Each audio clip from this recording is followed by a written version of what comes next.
Network માર્કેટિંગમાં જ્યારે લોકો તમને પૂછે કે શું આ પિરામિડ સ્કીમ છે, ત્યારે તમે એમને કહી શકો કે હું સમજી શકું છું કે તમને આવું કેમ લાગે છે. કારણ કે જ્યારે મેં પહેલી વાર આ જોઈન કર્યું હતું ત્યારે મને પણ સેમ લાગ્યું હતું. શરૂઆતમાં હું પણ નેટવર્ક માર્કેટિંગ અને પિરામિડ સ્કીમ વચ્ચેનો ફરક સમજી શકી ન હતી, પણ મારે ખાતરી કરવી હતી કે હું કોઈ ગેરકાયદેસર પ્રવૃત્તિમાં જોડાઈ નથી. પછી મેં જાણ્યું કે પિરામિડ સ્કીમમાં માત્ર લોકોને ઉમેરવાથી જ પૈસા મળે છે. ત્યાં કોઈ પ્રોડક્ટની સાચી કિંમત નથી. તમને પૈસા ફક્ત લોકો લાવવાના બદલામાં મળે છે, જ્યારે કાયદેસર નેટવર્ક માર્કેટિંગ સંપૂર્ણપણે અલગ છે. અહીં તમને પૈસા ત્યારે જ મળશે જ્યારે પ્રોડક્ટ એક જગ્યાથી બીજી જગ્યાએ મૂવ થાય, એટલે કે વેચાય છે.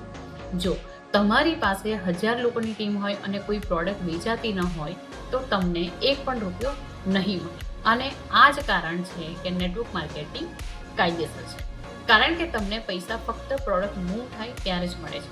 હવે આ વિડીયો તમારી સ્ટોરીમાં પણ શેર કરો, જેથી લોકો આખરે નેટવર્ક માર્કેટિંગ અને પિરામિડ સ્કીમ વચ્ચેનો સાચો ફરક સમજી શકે. અને આ પ્લેટફોર્મ પર બેસ્ટ માર્કેટિંગ ટિપ્સ માટે મારા અકાઉન્ટને ફોલો કરવાનું ભૂલતા નહીં.